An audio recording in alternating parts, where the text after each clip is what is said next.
Será que eu, para perder peso, eu tenho que cortar completamente os hidratos? Será que eu tenho que tomar alguns suplementos? Estes são alguns dos mitos que existem muito na perda de peso para mulheres. E é exatamente hoje este o episódio que nós vamos desmistificar todos esses mitos. O meu nome é Filipe Simões Eu sou a Beatriz Jorge, meu nome é Ana Alves. e juntos fundámos o Body Mind Fit, um programa que já ajudou mais de 250 mulheres a perderem peso e a nunca mais voltarem a ganhar. Espero que gostes deste episódio. Até já! Muito bem, então se calhar começamos já aqui com aquele o mais requisitado, não é? Aquele que muitas mulheres também acreditam, que infelizmente também acontece, que muitos profissionais também na área também da nutrição também ainda acreditam neste método, que é que nós temos que cortar completamente os hidratos para de facto emagrecer. Beatriz, se calhar começamos aqui já com este primeiro. O que é que tu achas sobre este mito, verdade? É mito, né, Filipe? Ou seja, e nós vamos repetir isto constantemente, que é o que é que está na base do emagrecimento, né? E para uma pessoa conseguir emagrecer, ela tem que estar em déficit calórico. Ponto final, não é? Ou seja, pode estar em déficit calórico a comer hidratos, não comer hidratos, sei lá, a comer só chocolate. Claro que isto não é o suposto, mas ou seja, é para as pessoas entenderem que aquilo que as faz efetivamente emagrecer é o déficit calórico, ok? Não é, retirar grupos alimentares. O que acontece é que quando retiram um grupo alimentar, conseguem promover mais facilmente um déficit calórico gigantesco. E por Porquê é isso que é isso acontece? porque é que acontece o quê? Mas eu retirar um grupo, porque é que a pessoa tipo, consegue criar um déficit calórico se retirar um grupo? Então, porque se estamos a tirar ainda por cima os hidratos, que por norma são, correspondem a 45, 50% das calorias que nós ingerimos. Então imaginem, se eu tirar essa quantidade toda, Ok. obviamente que eu vou criar um déficit calórico, não é? E depois, como o resultado foi o emagrecimento, depois cria-se esta relação causa e efeito de eu retirei os hidratos e por isso é que eu emagreci, quando na verdade não foi o retirar os hidratos, foi o fazer déficit calórico. E é possível fazer o déficit calórico retirando um bocadinho de hidratos, um bocadinho de proteína, um bocadinho de gordura, ou seja, com uma distribuição mais equilibrada. E é aí Pois. que fica a falhar um bocadinho. Isso depois é a tal situação, porque se a pessoa tivesse feito isso, mas, por exemplo, retirar a proteína, É a mesma coisa. ia dar o mesmo resultado, não é? Portanto, que ia retirar e ia ficar novamente também em déficit calórico. Mas na realidade isso acontece muito. E depois também, já agora quero também fazer aqui a ponto para este mito, porque existe também muito esta situação de o não comer os hidratos à noite, não é? Portanto, e que à noite também eles acabam por ser o vilão, não é? Ahm, Pá, porque eu venho sempre à imagem aquele vídeo dos hidratos à espera das 6 da tarde para se transformarem em monstrinhos e nos atacarem.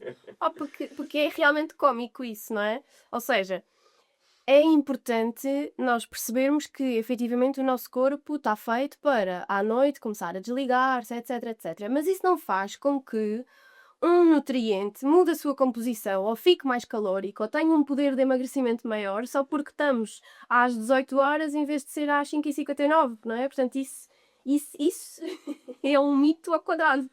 É porque não tem sentido nenhum, não é? E é importante perceber isso, que não temos que eliminar e também não temos que eliminar de acordo com o momento em que o fazemos, até porque é importante, não é? Uma pessoa que treine no final do dia, por exemplo, é super importante que ela a seguir vá repor as reservas dela. E portanto, se essa refeição for às 8 da noite, olha, vai ter hidratos de carbono, mas faz sentido ter. E isto, por exemplo, também, isso que tu estavas a dizer, alguém que treina, por exemplo, à noite, mas também alguém que treina, por exemplo, de De manhã, manhã, não é? Também é fundamental, especialmente aquelas pessoas que não conseguem, que treinam mesmo muito cedo e que não conseguem comer antes de ir treinar, não é? Portanto, acaba por provocar aqui alguma indisposição. uhum, Então, aí, os hidratos à noite são fundamentais, não é? Como uma forma de combustível, de elas terem essa energia para conseguirem fazer exatamente o treino, porque depois começamos a retirar, a retirar. E já agora, o que é que acontece, por exemplo, quando a pessoa começa a retirar, neste caso, os hidratos de carbono? Qual é que é a importância dos hidratos de carbono, na alimentação e o que é que acontece à pessoa quando ela começa a retirar? uhum. Então, os hidratos de carbono são a nossa principal fonte de energia, não é? Ou seja, o nosso corpo precisa de energia para funcionar, não é? E a nossa principal fonte são os hidratos de carbono. Então, quando nós retiramos a nossa principal fonte, o que acontece é que vamos sentir um cansaço extremo, uma fome extrema, mais cravings, não é? A nossa capacidade de concentração, de de tomada de decisões, o que é que seja, tudo isso fica afetado. Para não falar que se eu não tenho a minha principal fonte de energia disponível, eu vou buscar outras. E aqui é o erro, que é as pessoas acham que só vamos buscar a gordura. Mas não, também vamos buscar o músculo. Até porque o nosso cérebro precisa de hidratos, só se alimenta disso. E o único nutriente que se consegue transformar em glicose, que é do hidrato, é a proteína.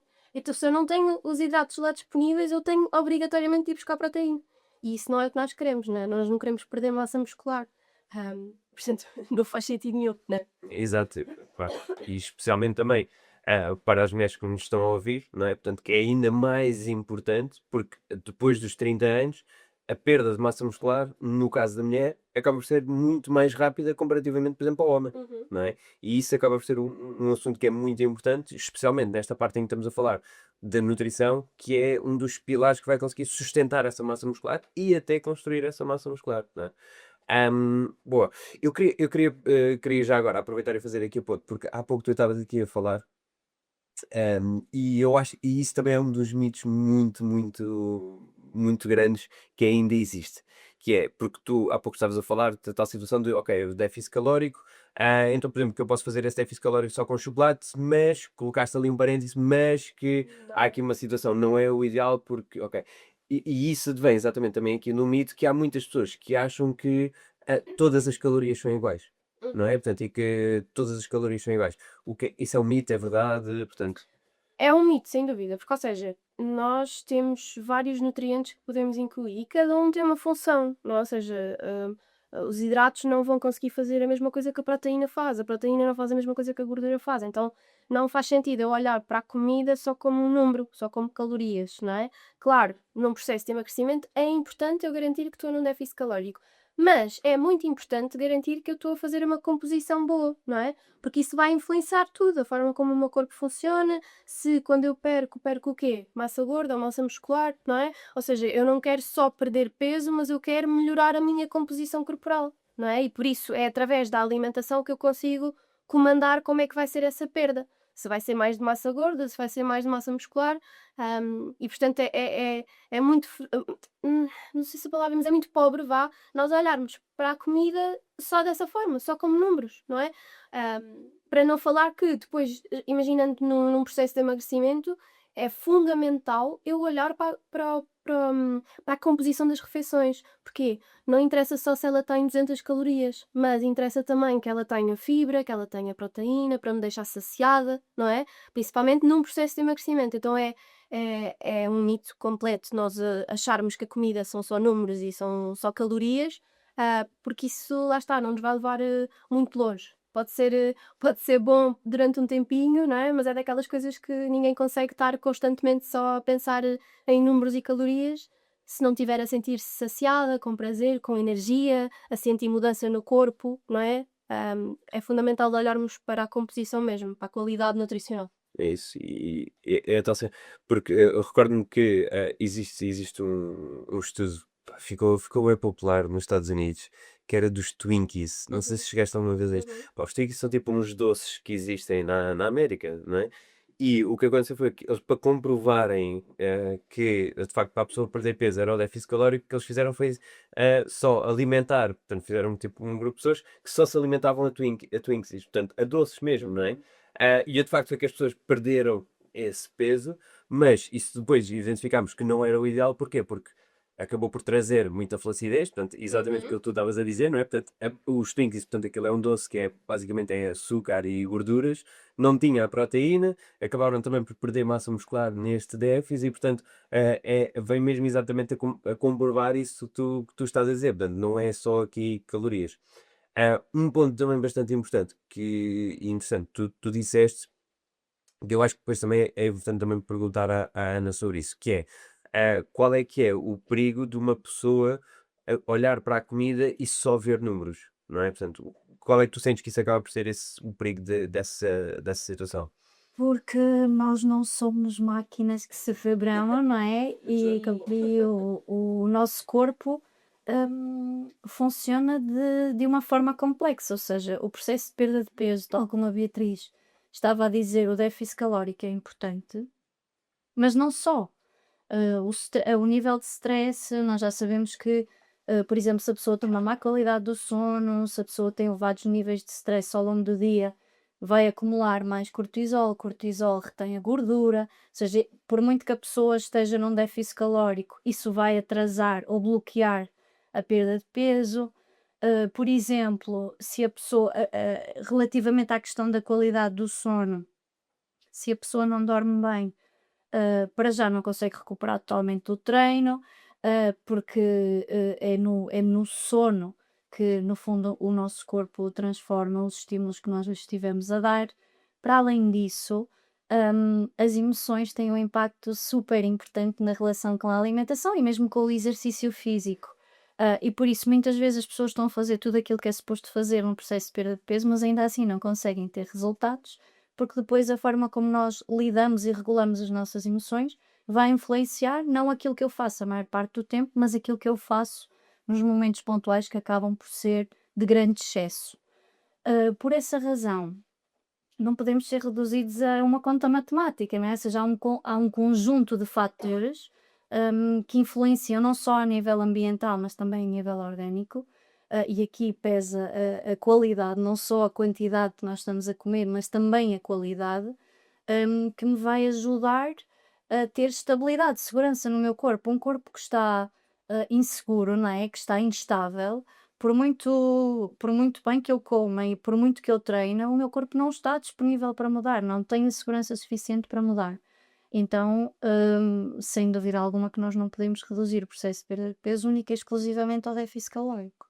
E tu sentes aqui que, por exemplo, o facto de qual é que é o perigo de uma pessoa só se focar exatamente, por exemplo, nos números? Sentes que isto depois pode desenvolver, a pessoa pode desenvolver aqui algum tipo de distúrbio, algum tipo de comportamentos que não sejam tão saudáveis se a pessoa só se focar exatamente nesta questão dos números?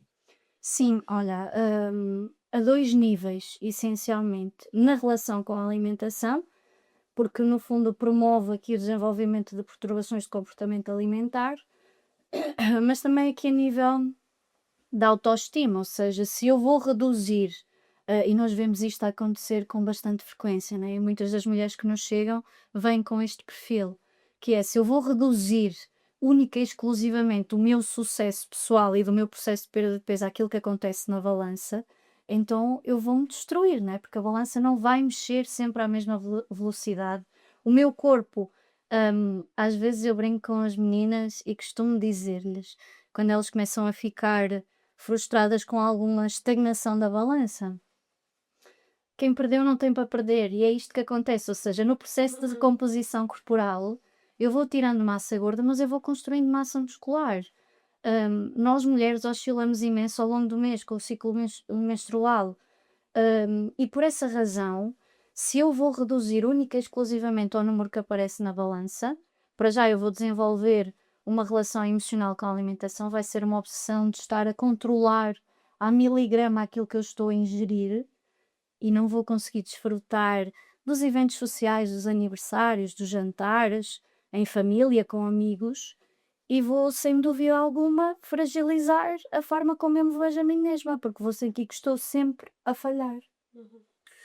E tu sentes, agora lhe perguntando isto, porque é exatamente dentro deste tema, e acho que é muito importante também as meninas que nos estão a ouvir também perceberem aqui a perspectiva, porque nós falamos sempre do início de que aquilo que vai fazer a mulher emagrecer é o déficit calórico, não é? E então para isso é muito importante saber as calorias, contar as calorias para a pessoa ganhar esse conhecimento, mas aqui já estamos a falar de um ponto onde já acaba por ser aqui também, às vezes, meio que um extremo, não é? Portanto, onde aquilo acaba por ser aqui uma obsessão.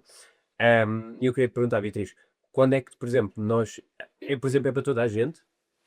É para toda a gente contar calorias? Achas que se aplica exatamente a toda a gente? É algo que a gente faça no programa, por exemplo, que todas as pessoas que vêm, tipo, ok, vão todas contar calorias, todas na mesma altura? Achas que é assim, que não é? Portanto, o que é que na realidade acontece? Não, de todo, ou seja, é muito diferente de pessoa para pessoa, porque e uma das coisas que eu digo sempre quando, essa ferramenta é introduzida é que isto é uma ferramenta que é suposto trazer mais leveza, ou seja, mais flexibilidade, permitir-te experimentar coisas novas e tentar mesmo assim chegar às tuas metas, mas de uma forma tranquila. eu peço sempre que, se aquilo começar a tornar uma fonte de stress e de ansiedade e de controle obsessivo e extremo, que nos digam isso, porque então não é o momento certo ou não é sequer a ferramenta certa para aquela pessoa. E por isso é que, pronto, avaliamos sempre caso a caso. Nós temos meninas no programa que chegam à fase em que normalmente nós introduzimos e não introduzimos, ou tentamos introduzir e percebemos que não vai funcionar com aquela pessoa e está tudo ok e seguimos para outra ferramenta. Mas é sempre importante isso, avaliar caso a caso, porque não é de todo para toda a gente, não. E daí, ora aí está, mais uma grande importância também de ter, como tu estavas a dizer, porque isso gera também algum stress, alguma ansiedade, aí o apoio também da Ana para conseguir entender, ok, esta ferramenta está de facto a funcionar nesta pessoa, como é que ela está a sentir, não é? E portanto, e não acaba por ser uma coisa que seja chapa 5 igual para toda a gente, porque de facto não vai funcionar de forma igual para toda a gente. E deixa-me só acrescentar, Filipe, que às vezes a ferramenta não funciona numa primeira fase, essencialmente porque a pessoa sente que aquilo é um controle, ou seja, agora vou ter que estar a todos os minutos a contar todos os bocadinhos das minhas refeições, como se 5 ou 10 gramas fizessem, não é? Fosse o cabo dos trabalhos. E quando nós trabalhamos esta flexibilidade de olhar, que aliás esse é o objetivo principal da ferramenta, ajudar a pessoa a tornar-se autónoma na gestão da sua alimentação, se vai jantar fora, se vai comer lasanha hoje em vez do bife de frango, que ela saiba de que maneira é que pode ajustar aquela refeição aos seus objetivos. Boa, excelente, é mesmo isso. Então, queria agora fazer aqui outra pergunta, porque outra pergunta relacionada com o mito, porque não só os hidratos também são bastante demonizados, não é? Mas como também existem aqui também esta demonização também na parte das gorduras, portanto que todas as gorduras são más e que nós devemos eliminar as gorduras. É um mito, é verdade? É mito, completamente, ou seja, tal como disse há bocadinho, cada nutriente tem o seu papel. E as gorduras são muito importantes para toda a gente, não é? Na mulher, por exemplo, na produção de hormonas e por isso influencia também a nossa saúde feminina e, portanto, é fundamental nós ingerirmos gorduras. Agora, na quantidade que faz sentido para aquela pessoa. E, sem dúvida, entendermos que há vários tipos de gorduras, não é? E que devemos priorizar as gorduras insaturadas, ou seja, o azeite, as sementes, os frutos oleaginosos e moderar o consumo de gorduras mais saturadas, a manteiga, banha de porco. Há uma técnica muito simples das pessoas conseguirem diferenciar a gordura saturada de insaturada. Ok, boa. Saturada é aquela que fica sólida à temperatura ambiente. Ok, olha. As insaturadas são aquelas que não ficam, que estão sempre líquidas, tipo os Ok. óleos vegetais, o azeite, não é? A manteiga fica saturada, fica rígida. Por exemplo, o óleo de coco, à temperatura ambiente, ele está sólido. Está sólido, exato. E isso é interessante, porque houve uma altura, há uns tempos atrás. Pois era a febre do óleo de coco, não é? Tipo, Não é? que era o alimento que de repente. Era super alimento e tudo mais. E pronto, ou seja, e não significa que não possam incluir, mas é importante terem noção que é rica em gorduras saturadas, ok? E as gorduras saturadas são aquelas que entopem um bocadinho mais as nossas veias e por isso nós temos que moderar melhor ali a quantidade, ok? Mas não demonizar a gordura de uma forma geral, ou seja, é importante incluir. Porque é que as gorduras são importantes? Especialmente também no caso da mulher, também tem um papel também bastante importante. Tem a ver mesmo com a produção de hormonal, não é? Ou seja, e por isso, para não falar que, por exemplo, há várias vitaminas que nós, para conseguirmos absorvê-las, precisamos de gordura, que é a Ok. vitamina, são as ADEC, a vitamina A, a D, a E e a K. Não é? Então, se nós não tivermos gordura suficiente para nos ajudar a absorvê-las, também vamos ter mais dificuldade em fazê-lo. Se eu não consigo absorver também essas vitaminas, as funções para as quais elas estão designadas não vão ser bem feitas, não é? Portanto, está tudo, ou seja, tudo tem o seu papel e tudo tem que estar lá, não é? Para a máquina funcionar. Tem é que estar nas quantidades que fazem sentido estar. Daí a importância das pessoas saberem as quantidades que cada uma necessita, não é? Portanto, e essa parte da gordura, agora vem-me essa imagem, não é? Portanto, que é como se fosse um barco que transporta as vitaminas, não é? isso mesmo, é Eu digo exatamente que isso. transporta Sim, as sim, vitaminas, sim. não é? Portanto, e sem isso, elas ficam a deriva e não conseguem. Apagam-se. Assim. Mas é mesmo isso, é isso. E, ou seja, é pensar é mesmo que a nossa máquina, que é o nosso corpo, não é? Para eu conseguir esticar a perna, eu preciso de um joelho, eu preciso de um tendão, eu preciso não sei o quê, não é? Eu, entendedora daqui da anatomia do corpo, nem um pouco. Mas pronto, ou seja, E para o meu corpo funcionar bem, eu preciso exatamente desses nutrientes e vitaminas e minerais todos. E todos têm um papel. E, portanto, é fundamental incluí-los. Top, top, boa. Queria passar para o próximo mito. E este próximo mito, eu próprio também acreditava nele, que é aquele mito de que pá, eu comi mal hoje, eu amanhã então eu tenho que passar fome, eu tenho que tipo, fazer aqui o déficit calórico mais agressivo. Isto é mito, é verdade. Se calhar vamos começar a partir porque acho que este é muito, também tem muito a ver com a parte do mindset que é fundamental. É um mito e há um problema gigante, na Não verdade. é só um mito. É um problema gigante. Essencialmente porque, e pegando um bocadinho naquilo que a Beatriz estava a dizer há pouco, o nosso corpo precisa de energia para funcionar bem. Se eu não lhe der aquilo que ele está a precisar, ele vai-me pedir. E muitas vezes isto surge, aliás, praticamente sempre, isto surge como um impulso forte, é uma questão de sobrevivência. O meu corpo está. Às vezes nós esquecemos que o nosso corpo está formatado para nos ajudar a sobreviver. Se ele só consegue sobreviver bem com energia, ele vai-me pedir aquilo que ele precisa para funcionar. E se depois de uma refeição em que eu cometi algum excesso, nos dias seguintes eu vou cortar drasticamente na minha alimentação, eu estou a negar ao meu corpo aquilo que ele precisa para funcionar bem. E como, mais uma vez, a função dele é ajudar-me a sobreviver, é a única função do meu corpo, então ele vai-me pedir. E depois é aqui que muitas vezes as pessoas não percebem e acham que tem a ver com uma questão de falta de capacidade pessoal, que é eu não consigo controlar, mas vem um impulso tão forte e eu não consigo não comer as bolachas, não consigo não comer o chocolate ou o pão. E, efetivamente é difícil controlar porque estamos a falar de uma questão de sobrevivência e o meu corpo vai-me pedir com muita urgência aquilo que ele está a precisar, não é? Então, se nós sempre que depois de um momento de excesso, nós cortamos, restringimos a nossa alimentação, nós só estamos, na verdade, a agravar o problema. Há pouco tempo o Filipe partilhou, deu um exemplo, uma metáfora que eu fixei sempre, que é a mesma coisa que um dia de excesso é um pneu furado, não é? E depois nós, em vez de compor aquele pneu furado, substituindo o suplente e continuando a andar no nosso caminho, estas restrições é literalmente furar os outros 3 pneus, não é? E fica ali bloqueada, não sair do sítio. Então é sem dúvida um problema gigante. Não é só um mito, mas é um problema gigante. Ouviram? Boa. Passamos então para o próximo mito, que é que advém também muito deste. Ok, eu tenho que fazer aqui muita restrição alimentar, especificamente para conseguir aqui os resultados que eu quero. E, portanto, o mito acaba por ser, portanto, que dietas radicais resultam melhor. Beatriz, verdade, mito?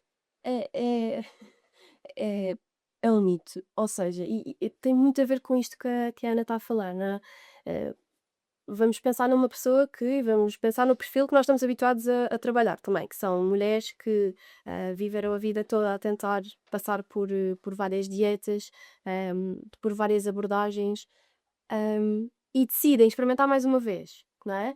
E vão e começam uma dieta super restritiva, que por consequência, e é em 99% das vezes, o que vão conseguir fazer é, nos primeiros tempos, perdem ali um peso, porque conseguem se manter muito disciplinadas e fazer tudo perfeito e tudo a 200%, mas chega uma altura que não dá, não é? Chega uma altura que já não conseguem aguentar com essa restrição toda, porque lá está o corpo, entra no seu modo de sobrevivência e começa a mandar todas as luzes vermelhas e a pedir comida e energia a toda a hora, e juntamente a isso, o cansaço, a fadiga que por si só a fome também nos traz, fica muito mais difícil nós conseguirmos tomar decisões racionais. Então estamos a criar ali a poção mágica para a falha, não é?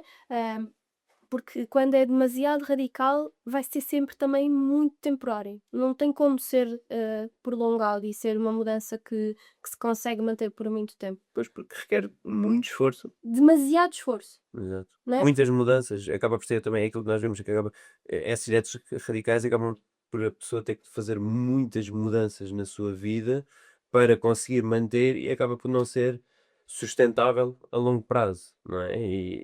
E isso, aliás, é uma das coisas que nós dizemos sempre, que é para as meninas olharem e perceberem, ok, isto que eu estou a fazer, eu consigo manter isto para sempre? Sim ou não? Se a resposta é não, então é porque não é sustentável. Então é porque eu estou a aplicar demasiado esforço, estou a fazer muitas mudanças. E aqui, quando eu digo esforço, atenção, não é esforço para mudar as coisas, é literalmente aquele esforço de cortar completamente os hidratos, passar fome, fazer treinos e treinos e treinos que eu não gosto. Portanto, esta radicalização. E se isso acontece, então eu não vou conseguir sustentar isso a longo prazo. Se calhar até vou conseguir aqui, se calhar durante o primeiro mês, não é? Mas para quê? Para eu conseguir perder 5 quilos no mês e depois, passado 6 meses, estar com mais 10, não é? Do que é que adianta? Do que é que adianta, tipo, tanta radicalização para depois eu voltar ao mesmo ponto ou até mais distante, não é? E esse ponto também é. Ora, aí está. Ainda ontem também estava a dizer isso na live do Challenge, às meninas que estavam lá, que é porque eu percebo a situação em que elas estão e percebo porque é que elas acabam por ir para estas dietas radicais, ok? Porque eu próprio também caí nisso. E portanto, acaba por ser uma frustração de já ter experimentado tantas coisas, que depois nós hoje em dia também nas redes sociais somos bombardeados com e anúncios com novos métodos milagrosos de perde 5 quilos em 7 dias, tudo tão rápido, tudo tão isto, que acaba por criar esta ansiedade, não é? De querer isto tão rápido, e então acabam por fazer as pessoas para de facto conseguirem, quando fazem estes claims, portanto, estas afirmações, nós vamos a ver e são métodos totalmente radicais, não é? Portanto, porquê? Porque para elas dizerem que, ok, perdes 5 quilos em 7 dias, isso significa que a pessoa tem que fazer algo extremamente radical, não é? Para ter essa mudança. Logo também não vai conseguir depois aguentar. E isso só aumenta cada vez mais a frustração. E aliás, eu gosto também de dar este exemplo, que é como se nós estivéssemos a puxar um elástico, não é? Portanto, quanto mais nós puxamos mais rápido, mais vai ser o ricochete que ele vai fazer. E portanto, é muito importante nós entendermos isso. Que muitas das vezes, para que esta velocidade? Porque é que nós queremos isto tão rápido, não é? Para que é que eu quero perder aqui estes 5 quilos num espaço ou 10 quilos ou 20 quilos o mais rápido possível? Porquê? Eu acho que, desculpa, muito rápido, mas eu acho que vem muito daquilo que estavas a falar, que, ou seja, já tentaram tantas abordagens que depois chega-se a uma altura em que é do género, eu só quero resultados independentemente do que eu tiver que fazer, não é?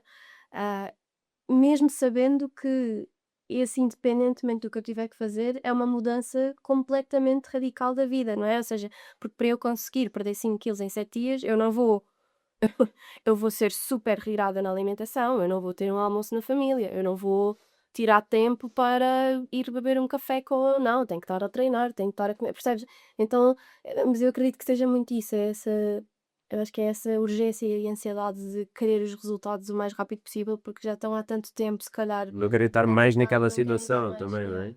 é? E também porque se calhar é a única forma que conhecem do resultado aparecer, não é? Exato. Por tudo aquilo que experimentaram acaba por ser isso. Uhum. Mas há aqui várias questões importantes. A primeira delas é, ou seja, o sentimento de insatisfação e de sofrimento ao longo de vários anos é compreensível. É normal que as pessoas sintam que queiram realmente mudar. A questão aqui é, eu quero mudar para quê? Para me sentir melhor, certo? Exato. Que satisfação e que prazer, que felicidade é que eu vou ter na vida se efetivamente eu tenho aquele número na balança e até consigo enfiar aquele par de calças, mas eu retirei todos os prazeres da minha vida. Uhum. Eu tenho medo de ir jantar com os meus amigos e com a minha família, eu deixei de comer aquelas coisas que tinham uma relação afetiva, não é? Uma memória afetiva. Ou seja, efetivamente vão retirar algum prazer do corpo que vem no espelho, mas retiraram todos os outros prazeres, é estar a substituir uma insatisfação por outra. E depois, é sempre esta dificuldade que hoje em dia é cada vez mais intensa de lidar com a frustração. Isto é uma das capacidades mais importantes da vida adulta, é eu aprender a lidar com a frustração. E, efetivamente, perder peso é um processo que leva tempo e, em algumas vezes, a balança não vai mostrar aquilo que eu gostaria porque tenho outra expectativa. Mas enquanto adultos nós temos que ter esta capacidade, ou devemos desenvolvê-la, de perceber que algumas coisas vão levar tempo e que eu preciso continuar a fazer aquilo que eu sei que me vai levar àquele objetivo. Se eu vou gostar todos os dias, se eu ainda vou ficar aqui alguns dias a olhar para um corpo que não gosto, mas no final vai valer a pena porque eu me sinto segura de que construí um dia a dia que me vai manter ali. Demorei a chegar, mas sei que é ali que eu vou ficar para o resto da minha vida. Então, eu diria que tudo na vida tem um custo, ou seja, tudo aquilo que nós queremos exige um esforço da nossa parte. É importante nós sabermos o preço que queremos pagar, não é? As consequências das nossas escolhas, o que é melhor a longo prazo. É isso, é o que é que querem ir construindo ao longo, né, da vida e não só naquele período de tempo em que estão a trabalhar para aquele resultado. Até porque, lá está, tudo que seja muito restritivo, radical, tal como vocês estavam a dizer, não é duradouro.